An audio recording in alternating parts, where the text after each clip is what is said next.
नमस्कार, एक बार फिर से स्वागत है आपका हमारे चैनल आर्यन पाठ पूजा में। आज हम सुनने जा रहे हैं मकर संक्रांति से सुनी जाने वाली धर्मराज जी की कहानी। धर्मराज जी की कहानी व्रत कथा संक्रांति से शुरू की जाती है। धर्मराज जी की व्रत कथा 1 साल तक सुनी जाती है। ये यमराज है और इन्हीं को ही धर्मराज के नाम से जाना जाता है। प्राचीन काल में एक बब्रुवन नाम का राजा था। वो बहुत ही धर्मात्मा और दयालु था। उसके राज्य में हरिदास नाम का एक ब्राह्मण रहता था। हरिदास बहुत ही तपस्वी था। उसकी पत्नी का नाम गुणवती था। वो बहुत ही सुशील और धर्मवती थी। गुणवती एक पतिव्रता स्त्री थी और भगवान की भी बहुत बड़ी भक्त थी। उसने अपने जीवन में सभी देवी देवताओं की उपासना की। एकादशी, महाशिवरात्रि और जन्माष्टमी जैसे व्रत वो पूरे विधि विधान से करती थी। वो अपनी शक्ति के हिसाब से दान पुण्य भी करती थी और वो अतिथि के सेवा सत्कार से भी मुंह नहीं मोड़ती थी। इस प्रकार वो जीवन भर धर्मपरायण रही। वृद्धावस्था में जब उसका देहांत हुआ तब धर्मराज जी के दूत उन्हें आदर पूर्वक धर्मपुर लेके गए। धर्मराजपुर में सुंदर सिंहासन पर धर्मराज जी विराजमान थे। उसके पास में ही चित्रगुप्त जी का स्थान। चित्रगुप्त जी सभी प्राणियों के पाप पुण्य का लेखा जोखा धर्मराज जी को सुना रहे थे। ये सब सुनकर गुणवती बहुत भयभीत हुई और नीचे मुंह करके खड़ी हो गई। फिर चित्रगुप्त जी ने उनके भी पाप पुण्य का लेखा जोखा धर्मराज जी को सुनाया। इसे सुनकर धर्मराज जी को बहुत प्रसन्नता हुई, क्योंकि उसने बहुत अच्छे काम किए। लेकिन फिर भी धर्मराज जी के मुंह पर कुछ उदासी दिखाई दी। ये देखकर गुणवती बोली, मैंने अपने जीवन में कोई दुष्कर्म नहीं किया है, फिर भी आपके मुंह पर उदासी क्यों है? कृपा करके मुझे बताइए।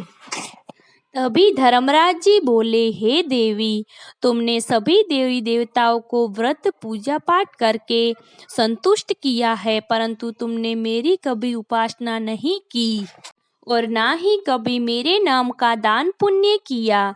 ये बात सुनकर गुणवती ने धर्मराज से क्षमा याचना की और कहा कि मैं आपका व्रत या पूजा पाठ नहीं जानती थी, इसलिए मैंने आपका कभी कोई व्रत या पूजा पाठ नहीं किया। और धर्मराज से बोली कि कृपा करके आप हमें वो उपाय बताइए ताकि धरती पर सभी मनुष्य आपकी व्रत वगैरह करके आपकी कृपा पा सके। यदि मैं आपके मुख से भक्ति मार्ग को सुनकर मृत्युलोक वापस जा तो आपको संतुष्ट करने का प्रयास मैं अवश्य करूंगी। धर्मराज जी ने बताया, जब सूर्य भगवान मकर राशि से उत्तरायण में प्रवेश करते हैं उसी दिन से मेरी पूजा और व्रत शुरू करने चाहिए।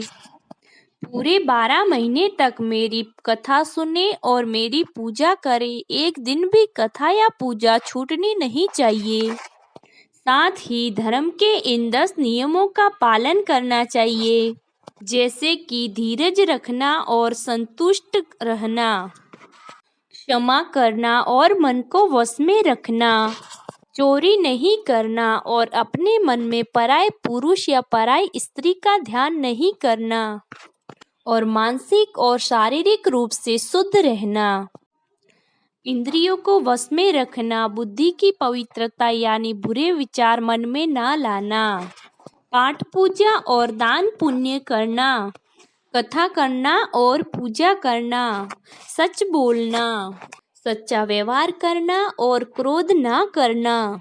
धर्म के इन 10 नियमों का पालन करें और मेरी कथा नित्य नियम से 12 महीने तक सुने, दान पुण्य और परोपकार करें और 1 वर्ष बाद मकर संक्रांति वापस आए तब इस व्रत का उद्यापन करें और अपने सामर्थ्य के अनुसार दान पुण्य करें और अपने सामर्थ्य के अनुसार मेरी मूर्ति बनवाकर उसकी प्राण प्रतिष्ठा करके पूजा आराधना करें, हवन भी करवाए और साथ ही चित्रगुप्त जी की पूजा भी करें। काले तिल के लड्डू का भोग लगाए और ब्राह्मणों को भोजन करवाए। बांस की कटोरी में 5 सेर अनाज दान करे। इसके अलावा गद्दा, तकिया, बिस्तर और लोटा इसका भी दान करे। हो सके तो गोदान भी करे। धर्मराज जी की बात सुनकर गुणवती ने विनती करी, मुझे फिर से मृत्युलोक जाने दे जिससे मैं आपकी पूजा अर्चना कर सकूं और इस व्रत का प्रचार मैं धरती पर कर सकूं। और धर्मराज जी ने इस बात की उस गुणवती को आज्ञा दे दी और फिर गुणवती वहां पर जिंदा हो गई। उसके शरीर में जान आ गई और फिर वो उठ खड़ी हुई। ये देखकर उसके सभी परिवार वाले बहुत ही खुश हुए।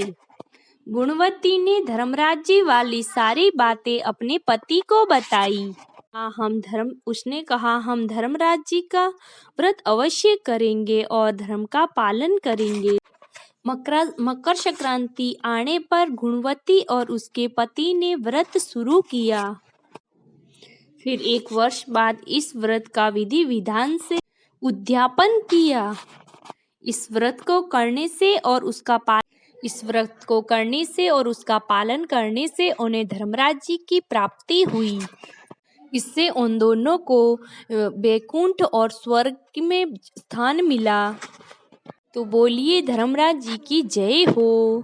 दोस्तों, धर्मराज जी की ये कथा आपको कैसी लगी कमेंट करके जरूर